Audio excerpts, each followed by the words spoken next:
This is the legs. Quarterback's legs.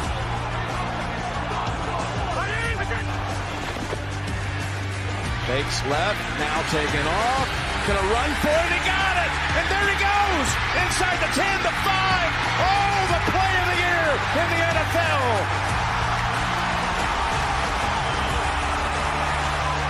Quarterback legs it was. I said no spy on this play. I can't believe it. The rare mistake by Kansas City. There's times. Hey guys, Eric Smith here. And if you're watching this week's video, then you're probably a returning viewer here. I can't imagine we have too many new fans after the Dolphins played a meaningless game on Sunday. So, gonna try to make this a fairly quick video, but it is still important to do the grades every game so that when we get to the end of the season and I do my end of the season evaluation videos, that we're still getting a full picture of what each of these Dolphins offensive linemen have done throughout the year. And there is still stuff to gain from the film portion of it as well. We're not really going to look at it in the film portion today, but if you watched last week's video and the way that I talked about Jonah's feet recovering in pass protection, and then you watch the film from yesterday, you would see an improvement in that area, in the areas I talked about in terms of dropping that inside foot, resetting the anchor, keeping the feet active, and of course the key for Jonah as we move closer to the offseason and move into next year is to figure out how to make that, a more consistent thing that he does. So let's get into the grade portion. And I want to give a shout out to Rich McQuillan for sharing my grades on Alan Poupart's post. That helps to draw in some viewers, and also to Charlie D, who provided some feedback on the information that's talked about in these videos every week, but not necessarily visible. So at the bottom left here, you can see the stuff that I mention every week talking about these grades. And, one is that the number in parentheses here represents their season grade so far. And then when we talk about the grades, the scale is 1 through 10, with 5.00 being the average. So the weekly grade for the line was 6.54, which is a good grade overall, but wouldn't look too far into this. Again, this was basically a meaningless game, and the game got away quickly. So you end up with very vanilla schemes on both sides of the ball from the Bengals defense and the Dolphins offense. So they should grade pretty decently here. We didn't have anybody that graded just awful, but we're going to get into the individual grades now. Our lowest graded player of the week, maybe a little bit of a surprise, comes in as left tackle Patrick Paul, and you can see that his grade of a 4.88 is pretty close to that 5.00 average. So it wasn't a bad day from Pat Paul. Just, not the performance that we've come to expect. And this is 2 weeks in a row for him that he is closer to average than, the Pro Bowl left tackle that we saw earlier in the season. And that can, I would say that could be expected for a second-year player that a lot of people thought were raw coming out. Still, nothing to be worried about here from Pat Paul. I only had one play, and that was fairly early in the game that I had to mark with a full 0 grade. That was on a duo that was going away from him. Everything else that he had, it was a mix in the run and pass game, but a bunch of, partial negative grades. But again, right, nothing that I'm too worried about here with Patrick Paul. Still looking forward to the way that he can continue to grow, and, like Jonah, want to see him be able to level out that consistency and, not have his lows being the average grades here, but seeing him be more like, Teron Armstead, the guy he's replacing, where he's just consistently up in that 7, 8, 9 range in terms of these grades. But for this week, it was another pretty average week for Pat Paul. Our next lowest graded player is the other tackle. So that is right tackle Austin Jackson. He's been solid this year, coming in, as the second highest graded player since he's been back with a 6.95. This week, like Pat Paul, very close to average. Now his was a little different distribution. He had so he also had a play that was graded as a 0, and actually both Pat Paul and Austin Jackson's were on that early Ollie Gordon fullback dive play that I didn't like the play call in general, but the execution was not, anything to really have anything good to say about either. So those were the plays for each of those guys that I had a full negative. Austin Jackson also got a full 0 on a false start that he had later in the game, and then had a couple of duo or another duo run, and then a outside zone run that I had him marked negative.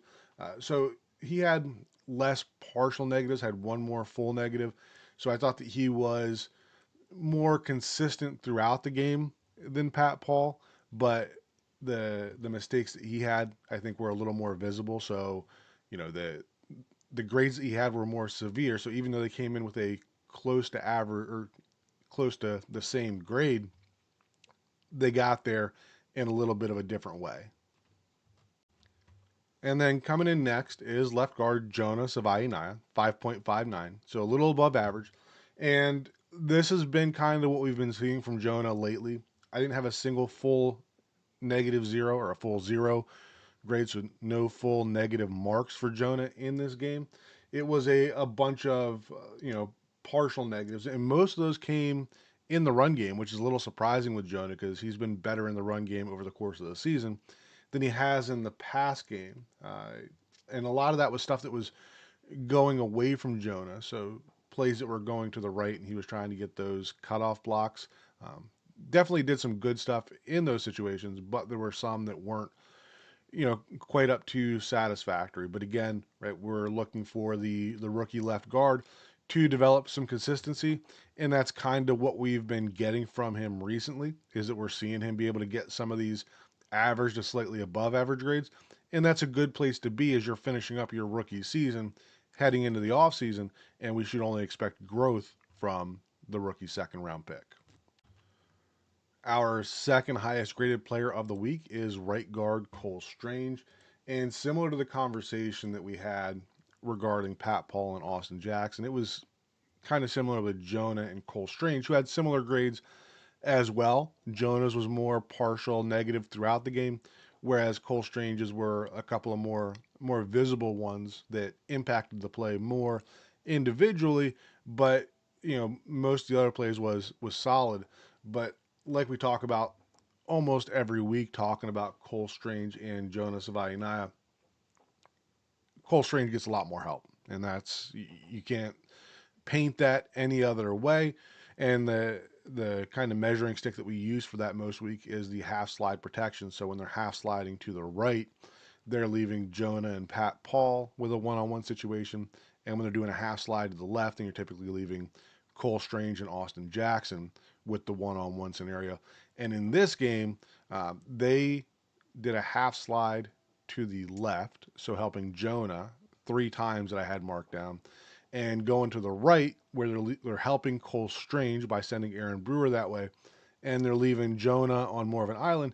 Did that 11 times, so almost 4 times as many times they're leaving Jonah one-on-one versus leaving Cole Strange. So again, would expect Cole Strange to grade better. Still don't see him as any kind of long-term answer in this offense. And then wrapping it up, as you've already guessed, is going to be center Aaron Brewer coming in with a perfect grade. And this was about as perfect as a game as you could get for him. I only had one play where I had marked him as a partial negative, and that was on a long trap play to the left. So if I remember correctly, he was climbing to a linebacker and may not have been able to attach that linebacker as well as you would have liked, but that was the only negative mark that I had for Aaron Brewer in this game. He continuing his all-pro performance, and it's going to be despite the Dolphins record, going to be a significant disappointment if he is not in the all-pro conversation. And it's not just me and Dolphins fans that are talking about it at this point. You have, the guys in the national media, the guys that are nationally known for their opinions on offensive line play are all saying the same thing. And Aaron Brewer did nothing this week to, kind of dispel that or take that conversation in any other direction. Best player probably on the entire team right now, and just love watching him play every week. First play in the film review is going to be, I think it was first drive of the game, and reason I'm including this is a somewhat new concept that the Dolphins have run. Not new concept by any means across the NFL, but in the past when they have run these reverse plays, it's always been on what would commonly referred to as counter reverse. The Dolphins call it dope, where they make it look like a counter. And let's get the right color pen here, right? So they get the guard pulling, they get a Y pulling, and he reverses out, and then we fake the counter and toss it to somebody coming around the outside here. But what we get yesterday was a true end around. So they're running outside zone to the left here. They're not pulling anybody with it. They're leaving this backside end completely naked to try to chase down Jalen Wright. And he does a decent job of it. But again, just kind of adding or, showing something the Dolphins are doing a little different than what they've done in the past, where, for once it feels like they're trying to simplify something and they're just running a true end around versus, trying to get guys going in one direction, switching, going back to the other direction and cutting it off. Looks like they're just trying to use their athletes here and run a true end around. Next one here. So this is 3rd and 2, and this is a fullback dive to Ollie Gordon. Did not like this play call. Don't like putting Ollie Gordon at fullback and running a dive to him, especially in a long 3rd and 2 situation. It's not like this was a 3rd and inches where you're hoping to just, kind of burrow through and get half a yard and convert. But when we go back and watch this, so what we get here is that we're trying to get double team there up to this linebacker, double team there up to here, Pat Paul soloed up, and then we're getting a double team there. So, in some ways it looks okay, right? But one thing is that we get this safety walking up here, he becomes unaccounted for. And then 2, the aiming point for Ollie Gordon is right there. And so they're asking Austin Jackson to get across and create vertical movement there. If they're going to run something like this, then for me, all right, let's clear this. For me, if I'm running this, then I would prefer to get Austin Jackson creating movement there, and that we're basically trying to run it right here, right? Just get these tight ends getting a little bit of a seal, and that we're trying to run through there instead of asking Austin Jackson to try to get all the way across. And what we're going to see here, right? We see the safety walking down, like I talked about. So you can see that he's not accounted for. Pat Paul does not do a great job, right? Pat's got to step outside foot here to kind of try to square up this defensive end. But as soon as he sees this left foot going for the defensive end, this right foot has to get upfield and create upfield movement. You can see that, the foot kind of goes, but he's very wide base here, can't explode out of that. And that defender gets to the inside of him. And then over here, like we talked about, Austin Jackson trying to get all the way down inside because of that path of Gordon. And because he's trying to get around and seal it, there's no way to create movement there. Whereas I would have preferred to just see Austin Jackson try to explode through him. And then, of course, we get 2 tight ends on 1 defensive end getting blown into the play. So, like I said, I don't like the play call in general on a 3rd and a long 2. But what they're asking, specifically Austin Jackson to do, it felt like it was setting it up to fail anyways. And then here we are going to get our weekly dose of pin and pull and our weekly dose of something going wrong on pin and pull. So this feels like it's compounding issues the Dolphins have, right? 1, pin and pull has not been a great play for them, but 2, we've seen issues over the years of bringing these tight ends in motion and that creating issues, right? And on this play, I felt like it was fairly unnecessary to even bring the tight end in motion, right? If you look at where you're lined up here, all you got to do is pin there. We're pulling, we're pinning, we're pulling, we're pulling, and then we try to get a cutoff on the backside here, right? So you could have Austin Jackson kicking out there, and then you're getting Aaron Brewer leading up to 42, right? Bring uh, Waller down there to block somebody, right? Just something like that. But instead, what we get is that Julian Hill is going to come in motion, and now we get confusion between Julian Hill and Austin Jackson on who is getting 52, right? And Julian Hill gives him a little left shoulder shudder there. Austin Jackson, who's initially looking out at him, right?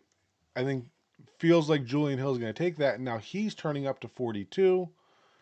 And then the result is that we leave the player that is the biggest threat to this play completely unblocked, right? And here it is. Again, Julian Hill, left shoulder. Austin Jackson passes it up. And now we have him with a complete free shot on Devon Achane. So I'm not sure whether this was Julian Hill or whether Austin Jackson should have stuck with this. But no matter what, like I said, this just feels like we're overcomplicating things, that we're taking a play that we have not run well historically, and now we're adding a tight end in motion, and we're asking them to be able to sort it out on the move. And to me, it just kind of had the expected results when you do those kind of things. And I don't like to sit here and dunk on guys with negative plays, but I've talked about Cole Strange um, getting more help than Jonah, even though he's grading well, that it's because of grading. And you can see it in a play like this. So this is what I would call a long trap left in terms of pass protection. So, basically you're pulling the left guard out here. Everybody else is blocking down, right? Austin Jackson's going to step down to make sure that we secure that, and they pull Aaron Brewer out there. But you're literally rolling Quinn Ewers away from that trap block from Cole Strange, right? Cole Strange is getting across there. He's got 99 and doesn't even touch him, right? Like, that defender is the biggest threat on the play, and he is the furthest defender from it. So they're pulling Cole Strange away from the set point for the quarterback, right? And he's still not executing. And the very next play, ironically, was going the other direction, a long trap to the right, where Jonah does a much better job. I didn't get that one. But, this is just the kind of stuff that you see show up from Cole Strange, week to week. And then on this one, you're going to see a similar blocking scheme, but this is not the play that I was talking about that followed that Cole Strange play, including this one, because if you watch Aaron Brewer getting down the field here, and there were plenty of highlight plays for Aaron Brewer in this game, but this was a huge opportunity for another one.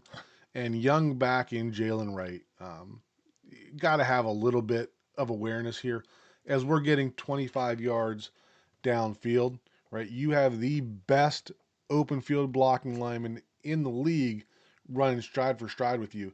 And if you just hesitate for a second, you have Dulcich back here, so nothing's going to catch you from the inside, right? Just throttle down half a step.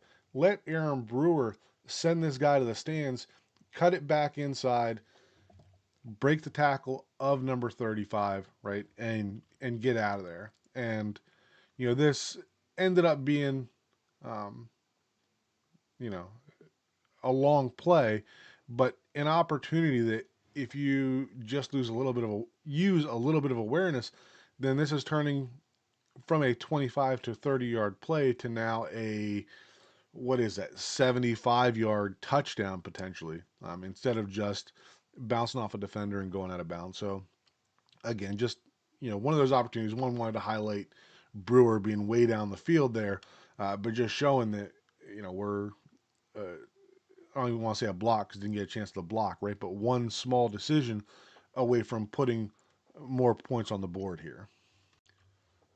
And then the quarterback sneak. It was nice to see this come back for the Dolphins and be a legitimate option. Has not been for a few years here, right? And if you watch this play was there, right? Quinn Ewers is trying to go to this right side A gap, and you can see that Cole Strange does a solid job here getting the head inside, turning that defender out. You're getting great movement from Jonah and Aaron Brewer there.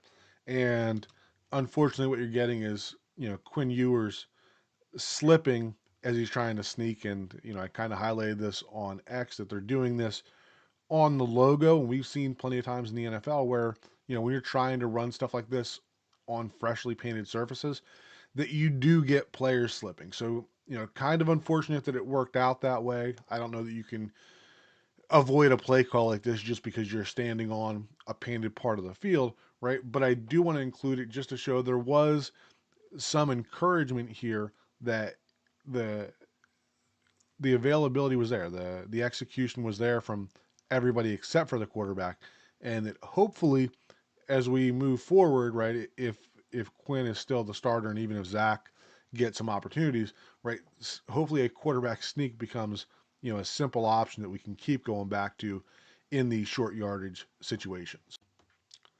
Last video for this film review is not a new play, not a new concept, but a new way to run an existing concept. And this is going to be a GY counter. And we're going to get the kick out from the right guard, Cole Strange.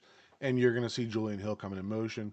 And now he is leading through. So typically, when you run a GY counter, then what you have, let's get the right color up. So normally you would have your Y lined up over here, right? And then we're getting, everybody's blocking down here, blocking back, he's sealing, and then you're kicking out there, and then your Y is coming through and leading, right? So that's just your simple GY counter.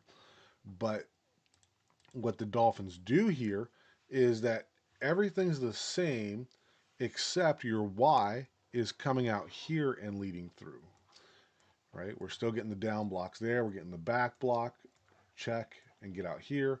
We're still kicking out there, right? But now your Y is coming through, and he is ideally leading up through there. Now, Pat Paul does not do a great job on this play.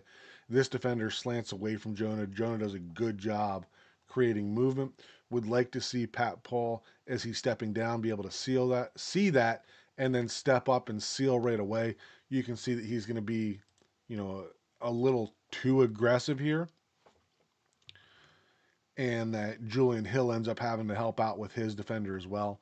But overall, just like this design, right? Again, concepts that we've run, just running them in new ways that aren't complicated, right? It's not changing the picture at all. All that we're doing, we're blocking down here and right there, right? Pat Paul should be able to see that Jonah has that and be starting to get vertical, but he takes another, 2.5 steps over there and puts him out of position. We get Cole Strange coming across on the kickout block. There's your counter action from right. Cole Strange getting up into that hole pretty nicely, right? Pull right, hit right, little high on contact, but we can live with that. If Pat Paul has that sealed and Julian Hill is leading up to 42, right, then now we have right one-on-one with a safety. So again, just wanted to include that because it is a little bit of a new wrinkle on a existing concept the Dolphins have used this year. All right, that's going to wrap it up for this week. Tried to keep it, a little quicker, moving along a little more than some of the other ones we've done. The main purpose of continuing to do these is, again, just to build that continuity, be able to have the full season picture as we get into the offseason and we start talking about these players individually. But we will continue to do these videos for the last 2 games of the season as well. If you're still here, you're still watching, then I appreciate you guys, right? Love talking offensive line. Come find me on Twitter at OLCoachSmith63, and let's keep the conversation going through the end of this year and into the offseason. As always, leave some comments below, and we will talk again soon. Thank you. Chase, and back over to Achane again. Believe he's got a first down. Make up for a lot of mistakes. 1st and 10 after an 11-yard pass play to Achane.